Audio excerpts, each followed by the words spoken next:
Amin ya rabbal alamin. Hadirin jamaah subuh yang dimuliakan Allah, pada kesempatan keempat ini biasanya diisi insyaallah oleh guru kita Umar Faruk SMA, karena beliau berang hadir, maka insyaallah pada kesempatan ini akan disampaikan oleh guru kita Ustaz Ahmad Martin LSPDI atau Ustaz Yelo yang selalu hadir di tengah kita dengan pembahasan perjuangan Rasulullah SAW pasca Dzulhijjah. Baiklah jamaah sekalian yang dimuliakan Allah, marilah sama-sama kita awali kajian subuh ini sama-sama baca basmalah. Bismillahirrahmanirrahim. Kepada guru kita kami persilakan. Salatullah salamullah ala taha rasulillah. Salatullah salamullah ala yasin habibillah. Salatullah salamullah ala taha rasulillah. Salatullah salamullah ala yasin habibillah. Ayo ayo kita mengaji itu obat hati. Siapa rajin mengaji, insya Allah berangkat haji. Salatullah salamullah Rasulillah. Salatullah salamullah ala yasin habibillah. Yo ayo semangat mengaji tenangkan hati.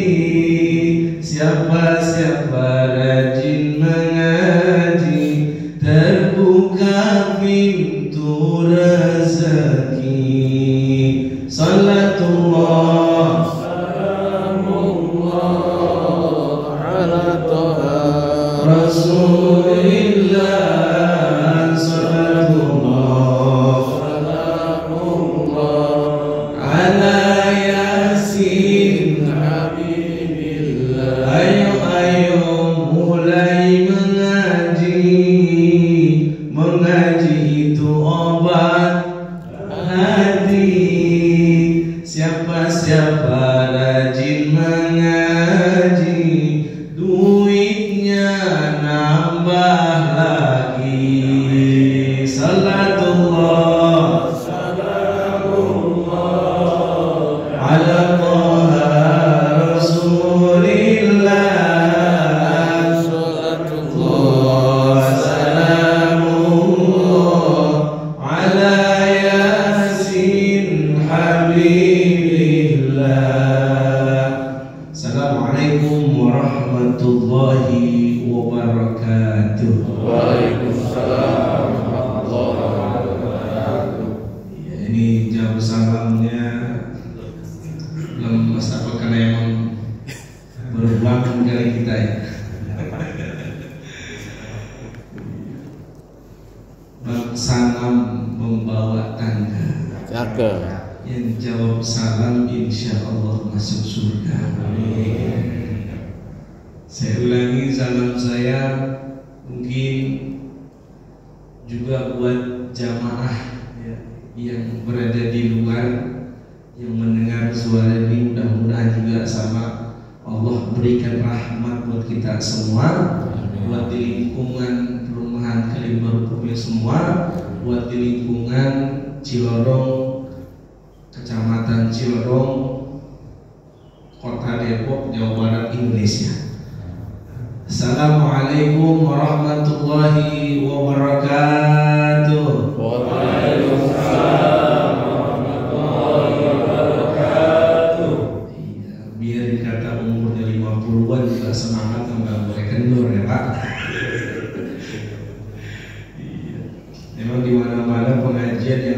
sekolah ibu-ibu, bapak-bapak, ya. Anak-anak remaja mungkin waktunya beda, ngajinya semangat tapi waktunya beda.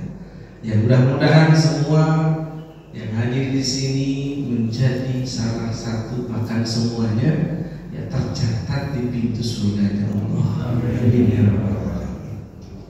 Alhamdulillah, alhamdulillahilladzi khalaqas samawati bighairi 'amalin tarawnaha wa khalaqa fil ardi rawasiya tamida bikum wa batha fiha min kulli dabbah. Asyhadu an la ilaha illallah wahdahu la syarika lah wa asyhadu anna Muhammadan abduhu wa rasuluh la nabiyya ba'dah. Allahumma shalli wa sallim wa barik ala sayyidina wa maulana Muhammadin wa ala alihi wa sahbihi ajma'in, amma ba'd. Wa qala Allah ta'ala fi kitabihil karim, a'udzu billahi minasy syaithanir rajim. Bismillah.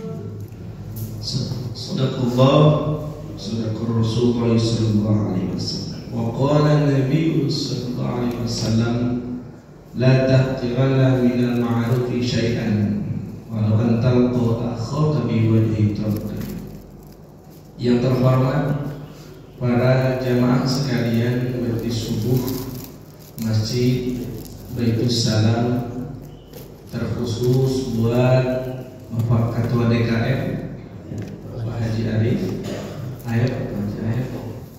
Ustaz Sarif, dan para imam, para pengurus yang lainnya, hadirin jamaah.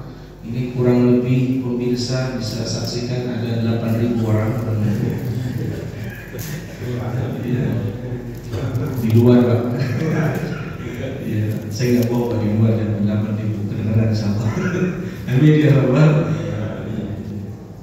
Yang terhormat para jamaah yang mohon maaf mungkin namanya nggak tersebutkan. Insya Allah kita yang di sini disebut, dicatat oleh malaikat kebaikan. Amin ya rabbal. Karena orang yang menuntut ilmu, ya, orang yang menuntut ilmu itu keutamaannya amat banyak, amat banyak. Di sini yang paling dekat kira-kira ada 10 meter. Yang paling dekat rumahnya 10 meter ada dari masjid. Hah? Ada ya? Ya 20 meter ada kira-kira. Ya 50 meter ada. Sekarang kira-kira kalau langkah kaki kita itu setengah meter, itu juga dari loncat kita. Ya, 1 meter 2 langkah ya. 1 kaki kanan menambah pahala, kiri menghapus dosa. Bahkan dalam hadis Nabi dikatakan, siapa yang belajar 1 ayat saja pagi ataupun sore hari tentang ayat Allah, khairun min ibadatis salah, lebih baik daripada ibadah 1 tahun. Jadi memang umat Nabi Muhammad umurnya singkat-singkat dibanding umat-umat terdahulu. Umatnya Nabi Nuh, umatnya Nabi Musa, Nabi Ibrahim. Nabi Ibrahim sunatnya Pak, dalam satu riwayat Nabi Ibrahim sunatnya usia 80 tahun. Ya jangan dibayangin. 80 tahun kita kayak apa dah? Itu tua banget kita ya. Itulah syarat. Jadi mudah-mudahan ya, apa yang kita laksanakan pada pagi hari ini menjadi amalan yang diridhoi oleh Allah, yang dicintai oleh Allah. Amin ya rabbal. Jadi kalau boleh dikasih garis bawah, yang pertama, apapun yang kita lakukan, satu, amalan itu diridhoi oleh Allah, dua, dicintai oleh Allah. Salawat salam tercurah kepada junjungan kita baginda Nabi Muhammad sallallahu alaihi wasallam. Nabi yang memiliki kecintaan sama umatnya luar biasa. Luar biasa. Mungkin saudara-saudara kita yang di Indonesia yang lagi berangkat haji ya, masih berjuang ya, menunaikan syarat dan rukunnya di sana, walaupun wukufnya sudah selesai, tapi ada amalan-amalan yang dilakukan setelahnya.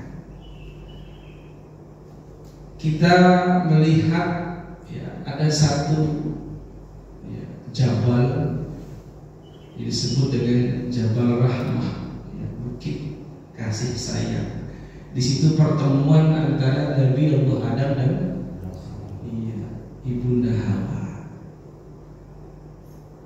Ini bahasanya romantisme cinta pertama kali di dunia. Ya, mungkin bapak-bapak masih kebayang kali.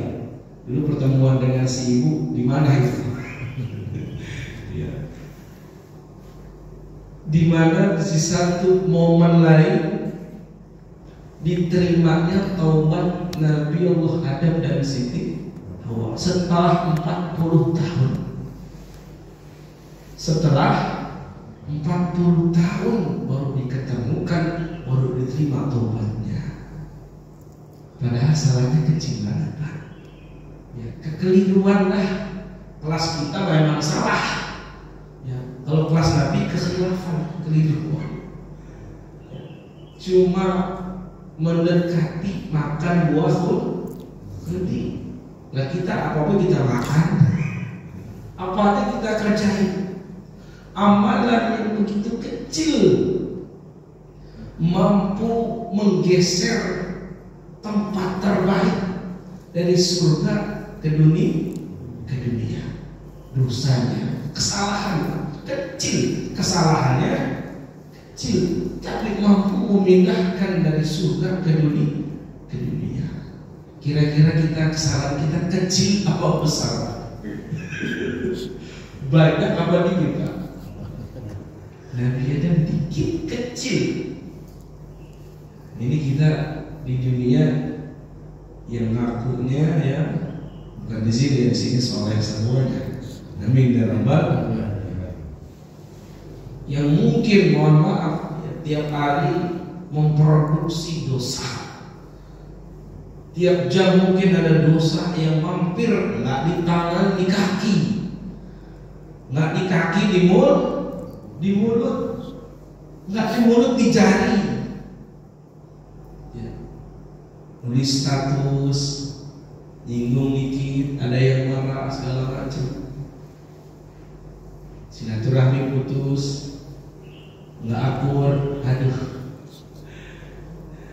Dosanya banyak, kesalahannya banyak, tapi pengen masuk surga. Yang kecil aja, yang sedikit aja dikeluarin, Pak. Ini kita yang banyak. Saya ya, bukan bapak-bapak, saya. Siapa Pak? Saya. Ini bukan ngomong ke bapak-bapak, bukan ke saya. Yang banyak kita pengen masuk surga. Inilah kenapa kita mesti bersyukur kepada Allah. Kita dijadikan umat baginda Nabi Muhammad sallallahu alaihi wasallam. Kenapa mesti bersyukur? Nabi ada 40 tahun taubatnya baru diterima. Nunggu 40. Kita kalau ditungguin 40 tahun boro-boro bertaubat, yang ada buat dosa lagi. Fabi ayyi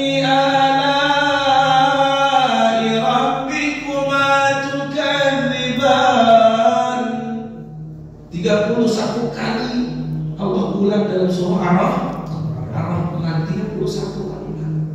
Punten ini punten, ya. Saking badernya. Nikmat udah dikasih apa lagi? Masih begitu lagi. Kalau kata saudara saya pernah ada yang ngomong ketika dinasihati oleh orang tuanya, nah, kamu nggak capek saya? Dosamu, astagfirullah. Tapi di umat Nabi Muhammad kita diberikan kesempatan begitu besar. Maka disinilah ada sebuah titik pemahaman kenapa kita mesti rajin bersolawat, kenapa kita mesti menambah kecintaan kepada Nabi Muhammad. Kenapa? Karena disitulah kita mengerti betapa Nabi cintanya pada umatnya begitu luar biasa. Ketika peristiwa Isra Mi'raj, mungkin kita tahunya dialog, ya Allah, dari 50 kurangin dong, jadi 45 kurangin dong, tinggal 40 kurangin dong sampai tinggal 5. Tapi ada percakapan lain, Pak. Ditanya apa Nabi Muhammad, ya Allah, bagaimana nasib umatku? Apakah mereka ketika nanti bertaubat meminta ampun, apakah nunggu seperti umat-umat yang lain? Disampaikan oleh Allah, tidak. Nabi Muhammad memiliki umat ketika dia bertaubat, saat itu insya Allah taubatnya hari itu diterima oleh Allah Subhanahu wa Ta'ala. Ini hasil dialog kecintaan Nabi kepada Allah tentang cintanya kepada umatnya. Bahkan kata Nabi, ya, ini buat kita nih, aulan nasi bi yaumil qiyamah aktsaruhum alaihi salatan. Nanti di yaumul qiyamah yang paling terpancar, yang paling aku kenal, yang paling memiliki tanda, yang mendapatkan syafaat adalah mereka yang banyak bersolawat. Sallallahu ala Muhammad, sallallahu alaihi wasallam, sallallahu ala Muhammad, sallallahu alaihi wasallam. Lagi Pak, sallallahu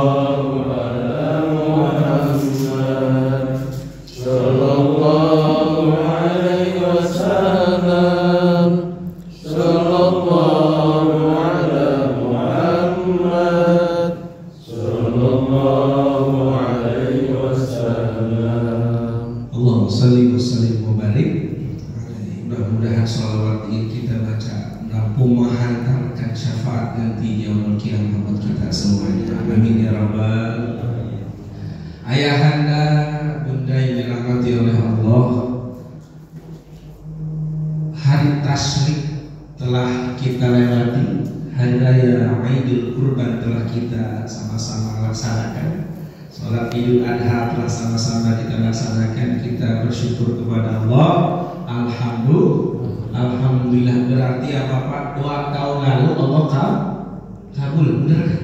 Tahun lalu kita minta kepada Allah, ya Allah, sampaikan umur kami pada tahun yang akan datang, bisa melaksanakan sholat Idul Adha, bisa melaksanakan hari kurban, ya, hari tas dan segala macamnya. Alhamdulillah. Kita bersyukur.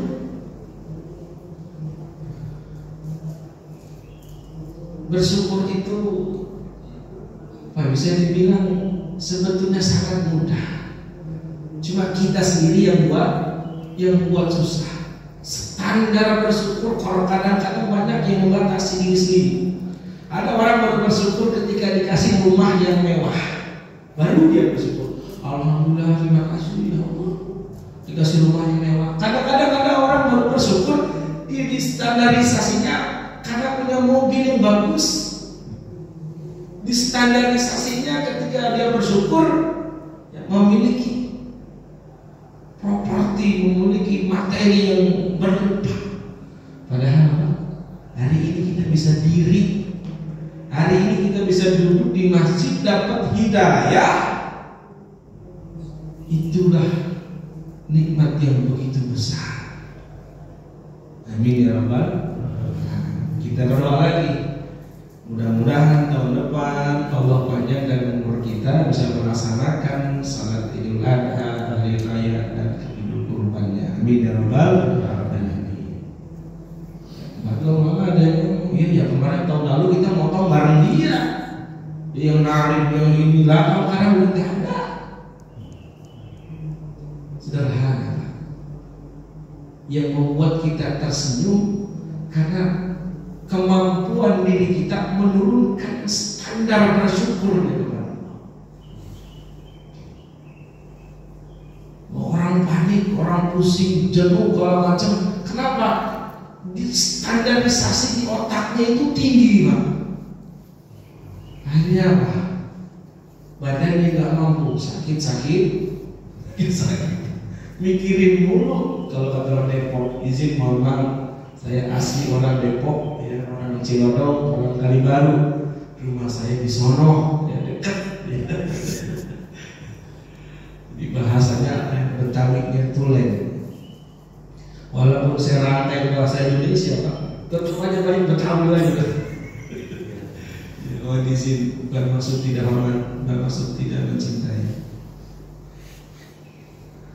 Jadi mudah-mudahan ya tahun depan kita dikasih panjang umur.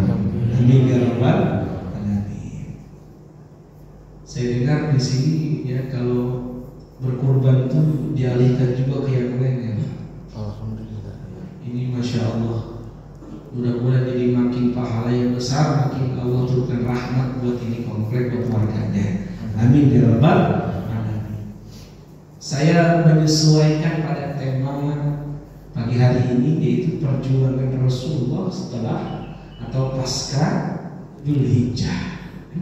Kita tahu bulan Dzulhijjah ini adalah bulan yang ke-12. Ya, bulan yang ke-12 dari 12 bulan yang paling belakang. Setelah bulan Dzulhijjah ada bulan Muharram. Dan dalam ayat Quran ada 4 bulan yang dimuliakan oleh Allah. 3 terangkai, 1 terpisah.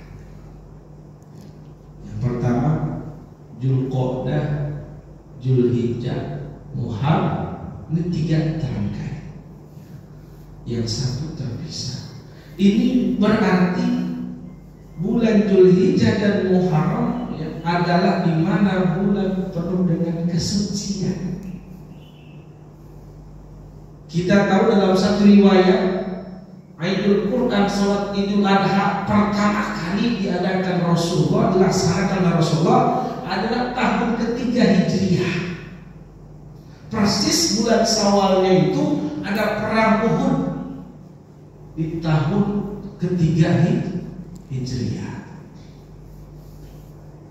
Setelah perangan bulan Syawal selesai, masuk Dzulqa'dah, Dzulhijjah melaksanakan sholat Idul Adha dan hari Kurban. Disitulah turun ayat Allah. Inna a'tainaka al-kautsar fasalli li rabbika wanhar inna syani'aka huwal abtar. Kadang-kadang kalau orang baca surat Inna A'tainaka suka meleset, Pak. Pernah ada imam ya, meleset. Pengen baca Inna A'tainaka meleset. Inna anzalnahu fi lailatul qadr. Meleset. Di belakang ya, wah hebat juga, levelnya udah nambah. Biasanya udah Inna A'tainaka. Padahal yang kebingungan ya. Diulangi lagi kan ya. Inna anzalnahu fi lailatul qadr. Til, bukan tul. Salah lagi. Namanya orang belajar jadi imam. Karena biar bagaimanapun ya, kita orang laki harus bisa jadi Jadi imam Pak. Saya coba tanya kepada diri kita, dalam 1 bulan berapa kali kita jadi imam di rumah? Ya. Selain sholat jamaah di masjid. Ya paling enggak latihannya kalau sama istri kita rada malu, sama anak yang gede malu, latihannya sama anak yang kecil. Jadi kalau kita salah gak ketahuan. Tahu-tahu pinteran dia. Inna a'tainakal kautsar fasalli li rabbika wanhar. Inna a'tainakal kautsar. Siapa? Inna syani'aka huwal abtar. Kan sama-sama gunnah itu Pak. Ada gunnah. Inna sama-sama gunnah. Ya, dipanjangkan 2 harokat. 2 harokatnya gunnah dengan 2 harokatnya matolehi rada beda. Agak berbeda. Penting sekali maka jadi imam itu belajar akhlak, belajar tajwid. Kemudian di mana di tahun ini, di tahun ketiga Hijriah ini, ya, banyak sekali ya masih ada riwayat-riwayat sejarah-sejarah amalan-amalan yang dilakukan oleh orang-orang kaum kafir saat itu. Di antaranya apa? Syirik. Di antaranya apa? Perbuatan-perbuatan penyembah Tuhan yang bukan iman kepada Allah. Di antaranya apa? Ada ya, pada umat-umat terdahulu juga tentang berkurbannya manusia. Dahulunya lagi. Dari umat-umat terdahulu gitu. Ya. Apa bisa dibilang? Tumbal segala macam. Alhamdulillah min dzalik. Maka ada hal yang diperjuangkan oleh Nabi setelah atau pasca dari Dzulhijjah. Yang pertama itu adalah mengoptimalkan nilai kepatuhan kepada Allah. Jadi pengoptimalan kepatuhan kepada Allah. Dari mana riwayatnya kita cek? Nabi Allah Ibrahim mendapatkan satu mimpi. Pak, mimpi Pak. Mendapatkan mimpi, dalam mimpi sedang menyembelih Nabi Allah Ismail. Bukan disuruh Ibrahim sembelih anakmu, bukan itu mimpinya. Tapi dalam mimpi Nabi Allah Ibrahim sedang menyembelih putranya Nabi Allah Ismail. Ini kalau iman kita diadu dibandingkan dengan Nabi Allah Ibrahim lewat mimpi Pak.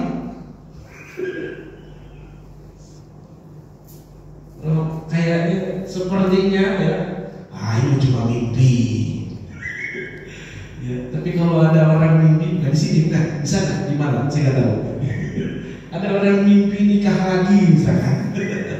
Kata bahwa setelah dia bangun itu kapan bisa terjadi? Tergantung kebutuhan. Tapi karena begitu hebatnya keimanan Nabi Ibrahim pada Allah, maka mimpi itu diterjemahkan menjadi sebuah wahyu perintah dari Allah. Besok mimpi lagi. Wah, benar ini. Ditanya Pak, bukan disuruh Nabi Ismail duduk sini. Ya, ini golok udah siapin. Potong dia ngomong begitu. Wahai Nabi Allah, wahai putraku yang kusayangi, aku mendapatkan wahyu, mendapatkan kabar, bermimpi menyembelih, mengorbankanmu. Bagaimana pendapatmu, Tuhan? Dimintai pendapat, bukan iya enggak. Korbannya apa enggak? Begitu, enggak begitu. Ini salah satu yang bisa kita ambil filosofinya apa? Ketika kita mendidik anak, sebisa mungkin dengan cara yang bijak, ajak diskusi. Bentar, saya akan melebar dikit boleh Ustaz? Di zaman saat ini Pak, Allah Akbar, BKKBN 2015 di situ merilis ya, saya pertama baca koran, terus ketemu oleh koran BKKBN, saya mau tanya benar gak sih? Ternyata betul, saat ini usia SMP yang putrinya sejabodetabek yang perawan hanya 4. Anak lagi merenung, jangan didiamkan. Diskusi. Kalau perlu apa? Ajak diskusi gaya anak muda. Gaya anak muda. Anak muda zaman sekarang apa? Oh, mereka hobinya main game.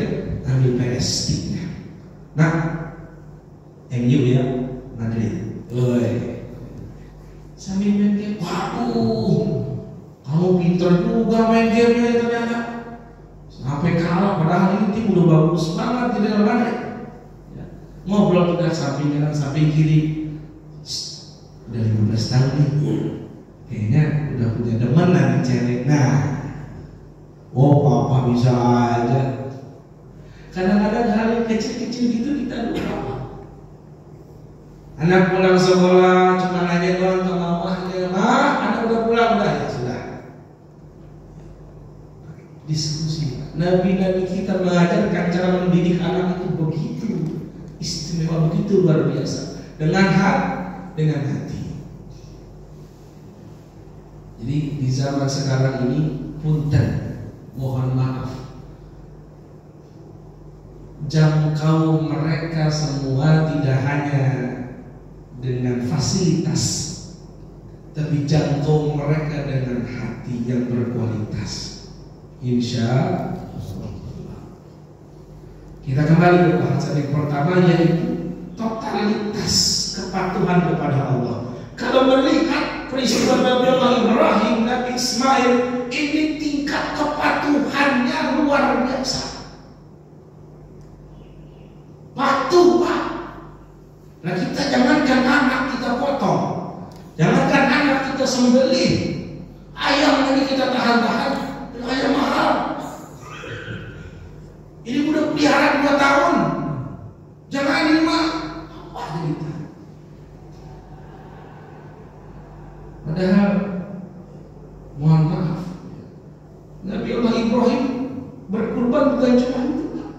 Sekali berkurban Nabi Allah Ibrahim 1000 kambing, 300 unta. Ada kita di kampung di Indonesia sekali korban begitu 200, 1000. Nggak ketemu kayaknya zaman sekarang juga. Karena apa? Pengorbanan itu terjemahan, salah satu bentuk arti dari kecintaan. Maka Nabi Allah Ibrahim mendapatkan gelar Khalilullah, kekasih Allah.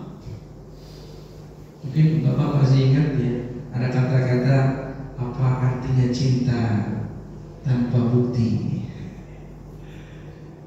Kita bilang cinta, kita bilang sayang, tapi nggak ada bukti. Hoak, betul lagi.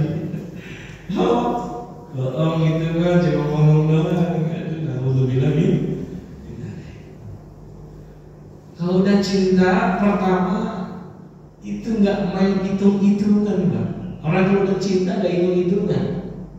Ah hujan nih, nggak jadi ya jemput. Halo Ben, mohon maaf Ben, nggak ada jemput ya, hujan nih. Hitung Pak. Kalau cinta nggak gitu. Ya kalau berangkat siap berangkat. Oh hujan, ya, nggak ada motor pinjam motor, nggak ada mobil pinjam mobil. Kenapa? Karena cinta diperjuangkan. Ya mungkin kita flashback ya 40 tahun lalu ya Pak. Ya, zaman dulu ya pacaran, bahasanya bukan pacaran, taruhnya anak sekarang sama zaman dulu beda apa sama Pak? Beda.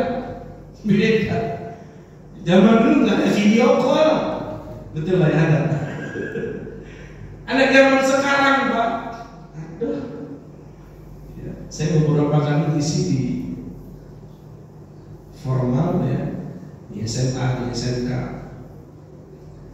Itu salah satu hambatan mereka menjadi orang sukses adalah handphone. Nggak bisa dimungkiri. Ini izin ayahanda, mungkin buat bundanya juga di rumah. Kalau handphone anak kita di password, kira-kira kita sudah tahu belum passwordnya?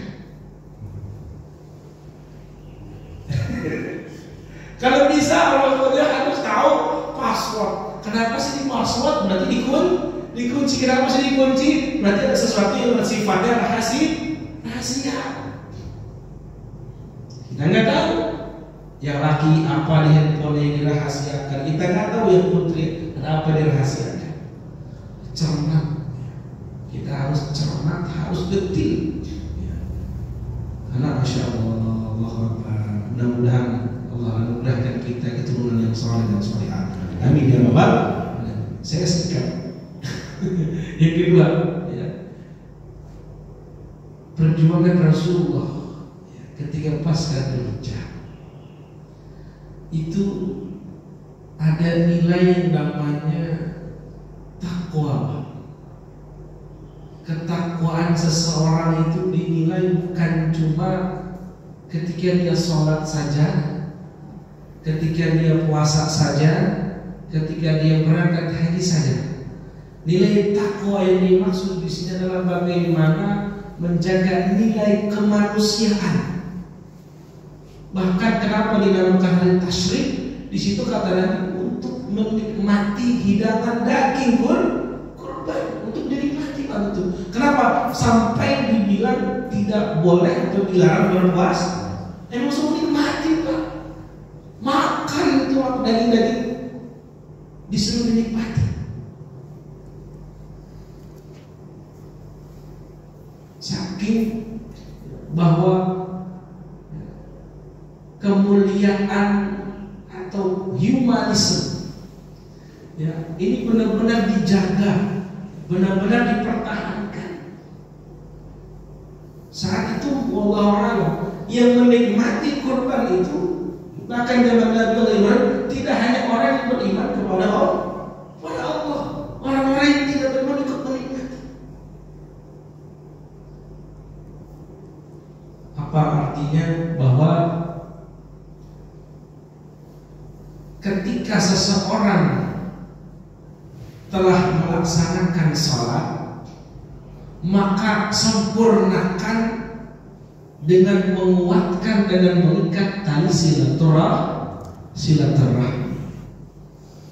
Tidak hanya sebatas di ibadah-ibadah sendiri.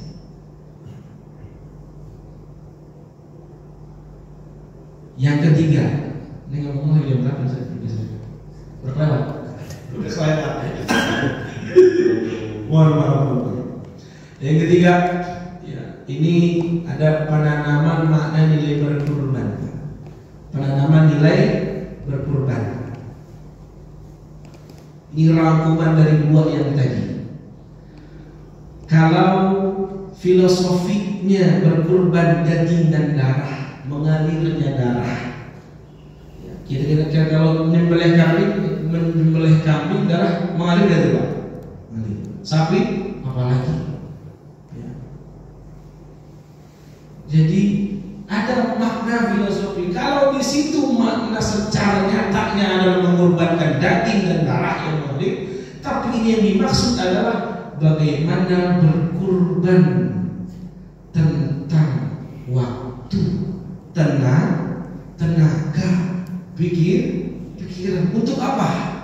Jalan ibadah kepada Allah Subhanahu wa ta'ala. Kita bisa berkurban, mengorbankan sesuatu demi apa yang kita inginkan, tapi pun dan kadang-kadang mohon maaf untuk ibadah masih hitung. Tapi di sini luar biasa. Ya. Kalau sedekah luar biasa di sini. Saya percaya masih lebih gunung juga disedekahin kalau di sini. Amin ya rabbal alamin. Kenapa sih orang itu ada sedekah yang berat, tapi ada juga orang yang gampang banget sedekah dikit-dikit ngasih duit, ini buat ini buat itu, ini buat kegiatan ini buat itu. Kadang-kadang kita bingung orang duitnya banyak amat, udah banyak duitnya gampang keluarnya Pak, itu susah tuh Pak, susah. Pokoknya nggak boleh lihat ada kegiatan keagamaan, dia lihat ada dana yang kurang, main kasih aja. Nih buat ini, nih buat ini. Kalau ada orang begitu kita jagain. Ya kemana-mana kita nggak boleh lewat ya. Dipertahankan maksudnya. Mudah-mudahan kita di dalam maksudnya ya. Amin kata Pak. Ada. Kadang-kadang kan kita gitu. Maaf nih, maaf. Kita beli handphone yang mahal, beli baju yang mahal, fasilitas lengkap yang kita pakai itu mahal-mahal. Kenapa kita bisa beli? Kenapa kita bisa ambil? Karena dalam pikiran kita untuk siapa? Saya beli sepatu mahal. Kenapa saya sanggup beli? Kenapa saya mau beli? Kenapa saya bisa sisihkan uang buat sesuatu yang buat itu mahal? Kenapa saya bisa ambil? Kenapa saya bisa beli? Karena merasa itu buat saya. Di mobil yang mewah harga 2 miliar, 3 miliar, sanggup, berani. Kenapa? Buat saya. Beli sepatu 10 juta, hewan kurban 3 juta, dia beli sepatu. Biar habis sudah.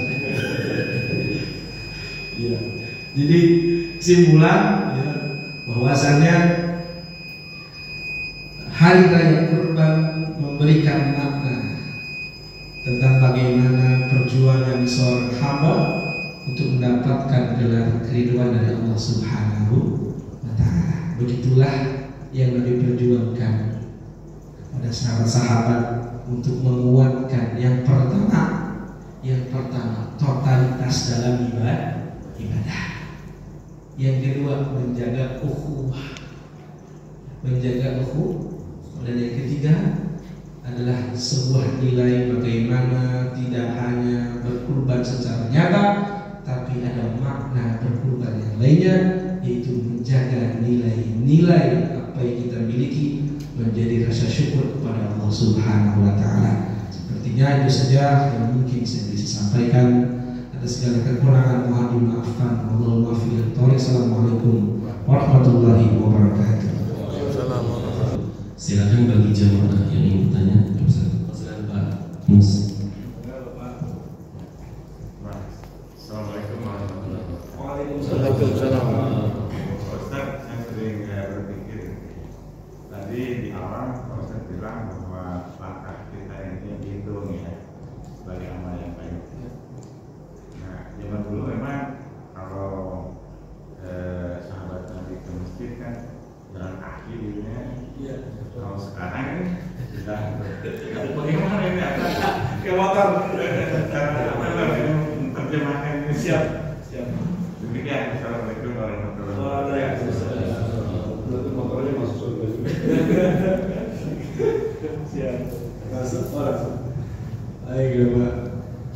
Kalau zaman dulu ya, ada istilah langkah kaki karena memang nggak ada kendaraan.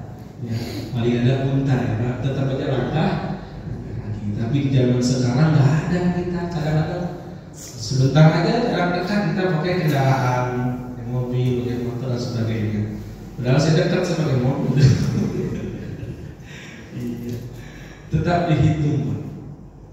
Sebanding dengan jarak yang ditempuh seperti dengan langkah kaki. Seandainya dari sini 50 meter langkah kaki orang normalnya mungkin ada yang 1 meter itu 3 langkah, ada 1 meter 2 langkah, maka dihitung seperti jumlah itu.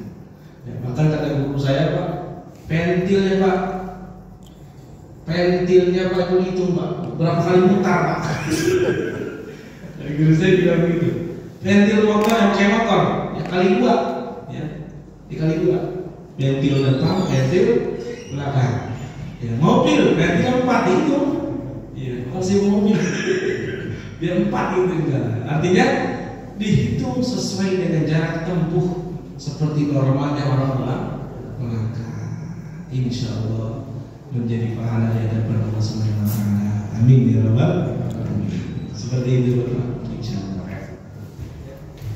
Silakan jamaah yang lain yang bertanya.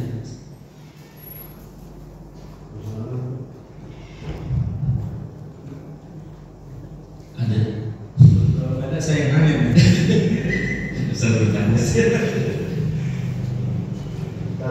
Ya, Ustaz. Atau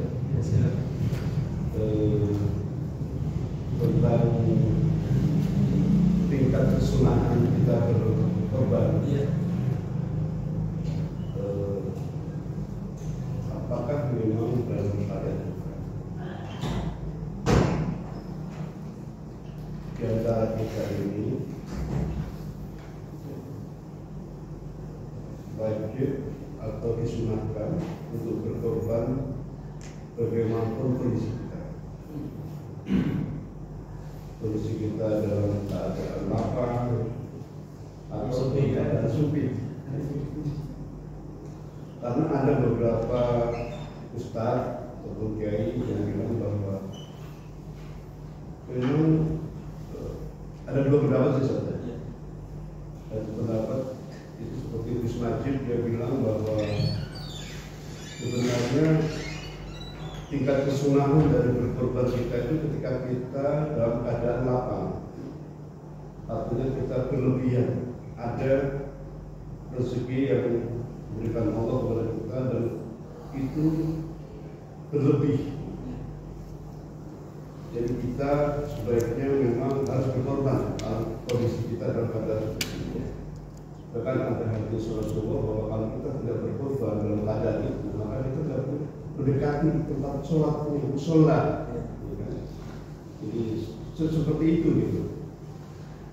Tapi ada juga versi lain itu kita tunjukkan bahwa kondisi apapun kita harus mengusahakan diri kita untuk tetap bisa berkorban, meskipun mungkin harus patungan atau istilahnya arisan atau apapun dalam rangka tadi ini apa yang kalau wasal itu wasol di bawah bersolatlah kemudian berkorban.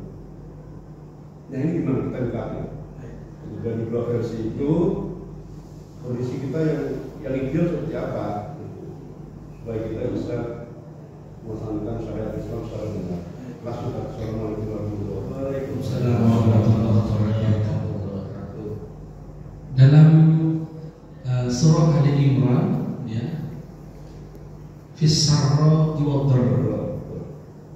Kemudian ada juga dalam hadis lain, ya, atau dalam ayat lain, ketika kita berinfak, bersedekah dan segala macamnya, itu boleh dilihat ataupun tidak rahasia.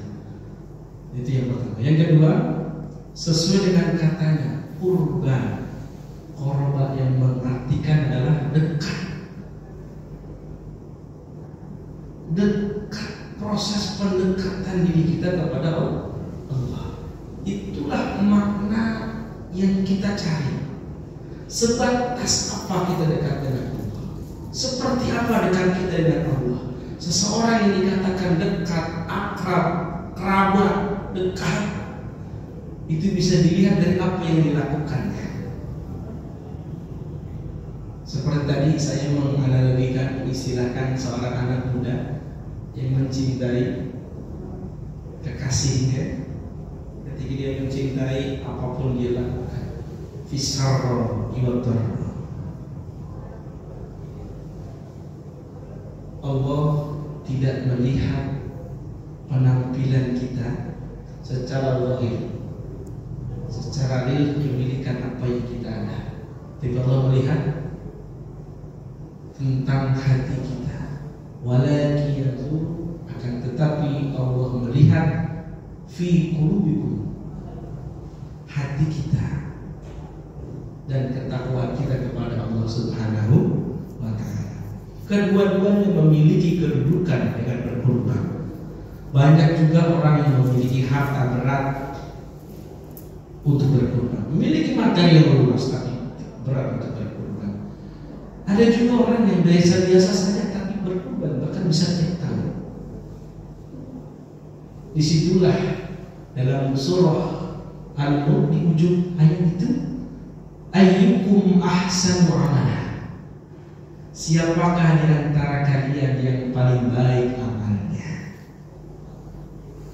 Allah melihat hati kita dan amal kita. Perkara harta, perkara materi itu bukan menjadi sebuah takaran kurang, tapi bagaimana ia menerjemahkan perintah Allah dengan makna berkorban. Semakin dia merasa dekat dengan Allah, semakin tertarik dia untuk berjuang. Semakin dia dekat dengan Allah, akan semakin beda rasanya. Gregetnya beda, energinya berbeda. Tapi semakin jauh dia dengan Allah,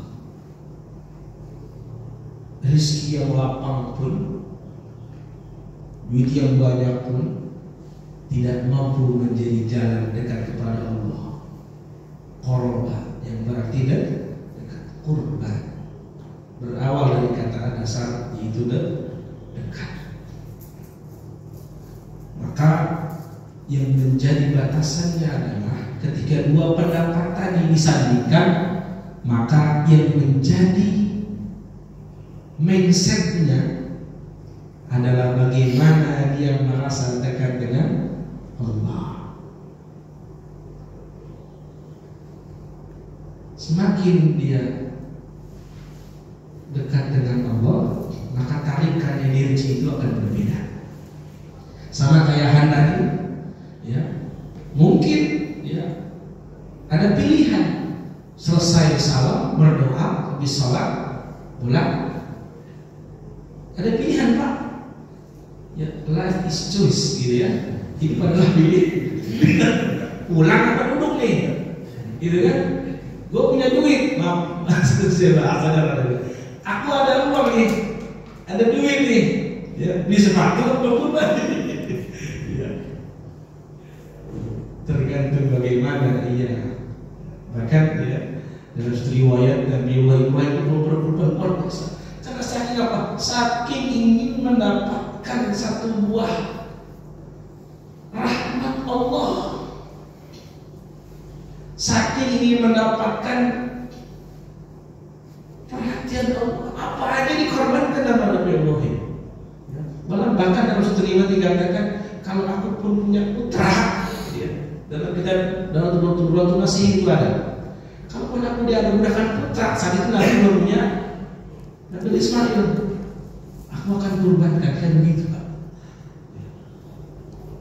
Saking bahasanya buat yang dicintai itu apa aja dilakukan. Seperti itu Pak. Garis besarnya adalah ada di dalam diri kita. Mau punya, mau kagak, ya, mau maksa dalam artian arisan atau mungkin patung segala macam, ya. Disitulah tentang bagaimana kita meletakkan diri kita di dekat apa di hadapan Allah, sedekat apa kita dengan Allah. Jadi seperti itu. Mohon maaf bila ada keberatan. Ada satu lagi kesempatan kalau ada yang bertanya. Assalamualaikum warahmatullahi wabarakatuh. Walaupun kurban eventnya udah lewat, nggak apa-apa ya kita tanya. Jadi gini kan, pada saat setiap pelaksanaan kurban itu kadang-kadang kan ada yang patungan 7 orang 1 sapi, terus ada yang 1 kambing sendiri gitu ya. Itu dengan nilai jumlah rupiah yang sama gitu. Sebenarnya kalau secara fakta mungkin ya, 1 sapi itu 7 orang. Kalau 1 sapi dibandingkan dengan 7 kambing, itu jumlah dagingnya jauh lebih banyak sapi. Jadi 1 sapi dengan 7 kambing gitu. Jadi artinya manfaat yang didapat nanti untuk para penerima kurban itu bisa lebih banyak gitu. Tapi kadang ada yang berpikiran, oh saya kambing aja lah gitu. Ya, padahal sebenarnya kalau dari sisi manfaat bergabung itu lebih banyak. Mungkin ada yang punya keyakinan Ini kan kalau hewan kurban nanti kan sebagai kendaraan kita. Benar, sudah kita satu kambing kita kendaraan sendiri nih, kendaraan sapi berapa-berapa. Jadi masih mana yang lebih utama gitu, yang lebih utama kalau kita Iya. Jadi gini, mungkin ya kalau kami naik sedan, ya kalau sapi ya naik Pajero atau tunggal bareng-bareng di dalamnya, nggak bukan seperti itu, Pak. Maksudnya begini, baik. Jadi yang disunahkan sebagai bentuk kurban adalah kibas atau kambing. Karena ketika Nabi Ismail disembelih situ, ya ini sedikit saya ulas juga. Jadi pisau itu udah nempel, Pak. Nabi Ismail itu bukan baru begini hilang Nabi Ismail, bukan.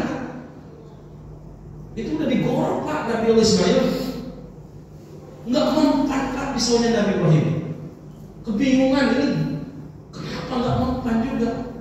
Di situ kan ada pertanyaan, setebal apa keyakinan kamu? Masih diuji lagi, Pak. Nah, masih diuji juga, bukan cuma diperintahkan, tapi kita disembelih. Bayangin kita nyembelih aja, ayam aja nggak tega, Pak.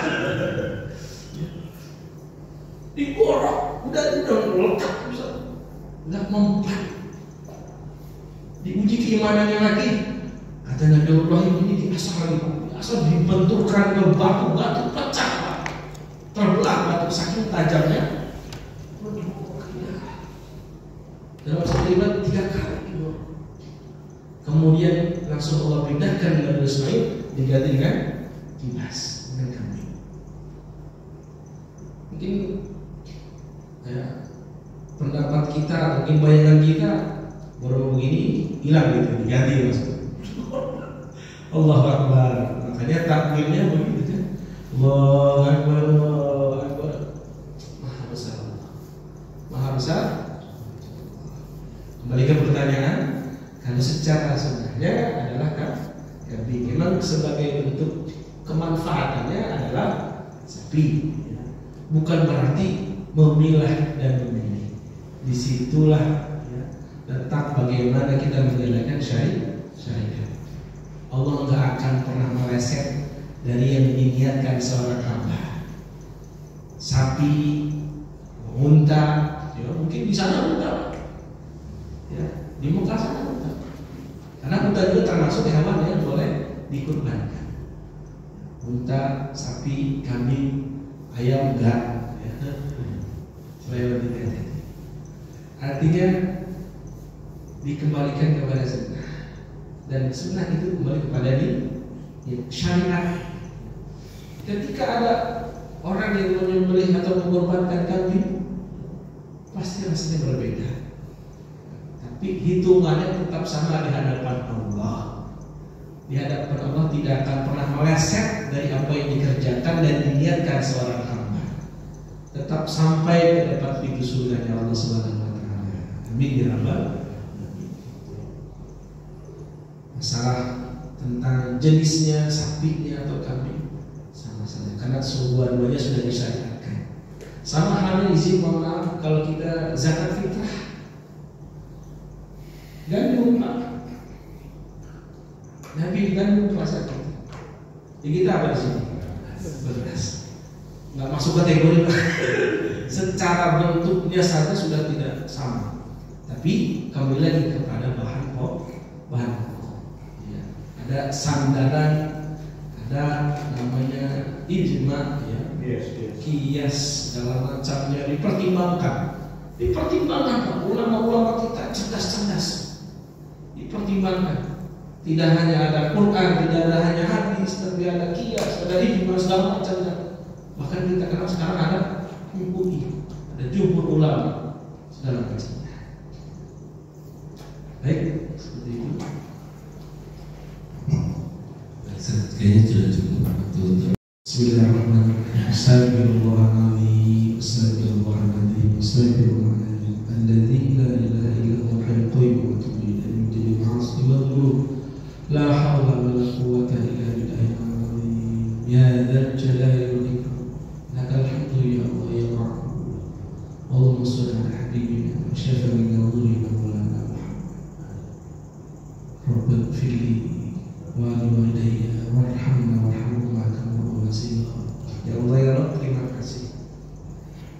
Terima kasih ya Allah, Kau telah begitu banyak memberikan anugerah kenikmatan kepada kami ya Allah.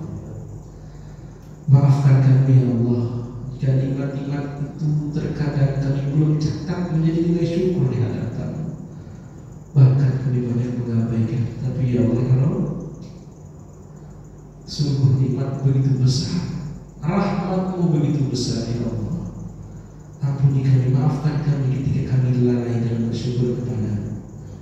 Ya Allah ya Rabbana, terima kasih. Bila hari ini, detik ini, saat ini Kau masih mengumpulkan kami dengan orang-orang yang kami cintai dan mencintai kami. Ya Allah ya Rabbana, bahagiakan mereka, orang tua kami, keluarga kami, istri kami, anak-anak kami, bahagiakan mereka dunia akhiratnya. Ya Allah ya Rabbana, terima kasih Kau telah izinkan kami melaksanakan ibadah di hari kurban. Ya Allah ya Rabb, terima kurban yang telah kami lakukan ya Allah, menjadi jalan dekat dengan-Mu ya Allah, menjadi jalan rahmat-Mu ya Allah. Ya Allah ya Rabbana, jika kami saat ini, tahun ini belum bisa berkurban, ya Allah ya Rabbana, berikan kesempatan kepada kami, berikan keberkahan panjang umur, keberkahan rezeki, kesehatan. Ya insya Allah tahun depan Kau berkenan bisa berkorban. Ya Allah ya Rabbana, jadikan diri kami, setiap langkah yang kami lakukan adalah langkah-langkah kebaikan. Jika di dalamnya langkah keburukan ya Allah, maafkan kami, ampuni kami ya Allah. Rabbana la tu'akhidna in nasina wa akhtana. Ya Allah ya Rabbana, jangan Kau balas kami ya Allah, jangan Kau hukum kami ya Allah, jangan Kau sanksi kami ya Allah ketika kami lupa, khilaf atau melakukan kesalahan dan sebuah dosa. Terima taubat kami pada hari ini ya Allah. Ya Allah ya Rabbana, jika di hati kami, di pikiran kami ada sombong, ada angkuh, merasa paling hebat, merasa paling pintar, yang lain semuanya lemah, ampuni kami ya Allah. Karena sungguh iblis dikeluarkan karena sombongnya. Ya Allah ya Rabbana, jauhkan dari sifat sombong dari diri kami ya Allah. Jauhkan sifat angkuh dari diri kami ya Allah. Tanamkan sifat rendah hati, tanamkan nilai-nilai kebaikan dalam diri kami. Rabbana atina fid dunya hasanah wa fil akhirati hasanah wa qina adzabannar. Walhamdulillahi rabbil alamin. Mohon maaf atas segala kekurangan, mohon maaf. Assalamualaikum warahmatullahi wabarakatuh. Waalaikumsalam warahmatullahi wabarakatuh. Jangan seperti ini. Terima kasih kepada Ustaz Arti yang telah menyampaikan dan jemaah sekalian hadir. Mudah-mudahan kita bertemu lagi di hari pekan depan. Untuk sebenarnya